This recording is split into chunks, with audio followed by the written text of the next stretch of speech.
Thanks, Miranda. Now for this quick reminder, we'll be taking your calls during the next hour at 1-877-Newsmax. That's 1-877-639-7629. For more on all this, we're pleased to be joined by former Harvard Law professor and current Newsmax blogger Alan Dershowitz. He's Skyping in tonight from Martha's Vineyard. Alan, the author of the brand new book, Taking the Stand, My Life in the Law. Alan, it's always good when you spend some time with us here on Newsmax Prime. Welcome back. And, you laid down the law, as it were, cautioning the administration about making a deal with Iran over nukes. And now we get this other kind of dealing. The administration flying an unmarked plane filled with currency that was essentially laundered. As a matter of fact, Iran showed the video of it while airing a documentary in February with a narrator describing a money for hostages transaction. Is there any way this deal and all that went down, any way to justify it? Absolutely not. The fact that it was done secretly, the fact that we allowed Iran to now essentially extort us by asking to have it done in secret and then announcing it in public, putting the United States in a horribly embarrassing situation. It appears as if we are rewarded kidnapping. If we gave the Iranians anything they wouldn't otherwise have gotten earlier than they would have otherwise gotten it, even if it was their own money, which is what they claim, you're still rewarding terrorism because you're giving them something they wouldn't have gotten had they not engaged in the unlawful terroristic act of keeping our sailors hostage and bargaining for their freedom. We shouldn't be doing that. Alan, Donald Trump was on the stump this afternoon in Des Moines, Iowa. He again responded to the ransom payment to Iran with this observation. They wouldn't be getting 400, I'll tell you right now. They wouldn't be getting 10 cents. They wouldn't be getting 10 cents.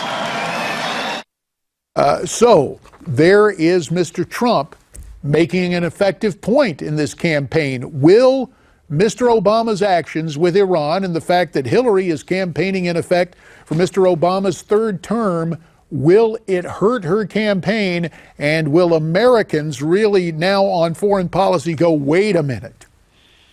Well, we don't know. She's not responsible for that action. That action was done by the president. It was done secretly. It denied the public the right to know that information, and it put the information in the hands of an enemy who then could reveal it at any time they wanted. It was not the way foreign policy should be conducted by the United States. And I would hope and expect that Hillary Clinton would not conduct foreign policy that way. I don't know what Donald Trump would do if American sailors were captured and held hostage and there were demands made on us to do harm to soldiers. We just don't know. And I don't think anybody knows until they're in the Oval Office or in the room where these strategy decisions, the Situation Room, are made.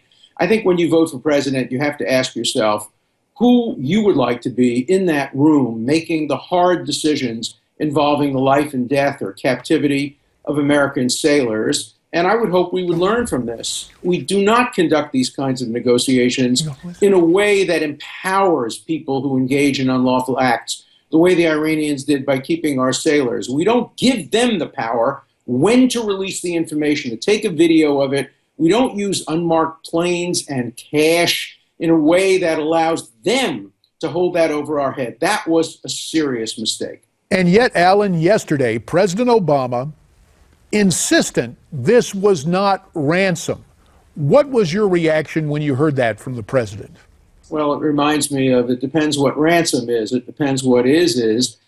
Anytime you pay something that you would not have paid earlier than you would otherwise have paid it in order to get back people who are being held hostage, there is a word for that, and that word is ransom. So I think it was a ransom payment if, in fact, we were not going to be paying that money on that day. Look, it could have been a coincidence. Maybe we had already planned to pay that money on that day months before the Americans were ever captured. Then it would not be ransom. But if we speeded up the process, or if we paid them more than they otherwise would have received, or if we gave it to them under circumstances like secrecy, which otherwise wouldn't have occurred, then they have benefited and we have lost from doing something in order to get back our prisoners. I understand that. I understand how every American would want to make sure we got our sailors back, but let's call it what it is. It was a payment or a good given to them in order to achieve that result, unless, and maybe it was that way, unless they were going to do it anyway on that very day. That's a fact. Yeah, a little tough to believe. Ransom. Anyway, let's bring back what Miranda was talking about earlier. It's worth amplifying once again. We recall journalist James Foley kidnapped and held for ransom by ISIS. His parents said they were threatened with prosecution if they attempted to pay ransom to win his freedom. Obviously, we know his captors beheaded him in 2014 when the payment was not made. Turns out the Foley parents were attending a screening of a documentary on their son's life. They were asked about the reported ransom payment to Iran. Let's listen. I think the message might be lost, but 4 human beings were freed. So, I mean, that's the focus, I think. There are 4 people home. And yes, everybody wants to figure out, well, was this ransom, was it not ransom?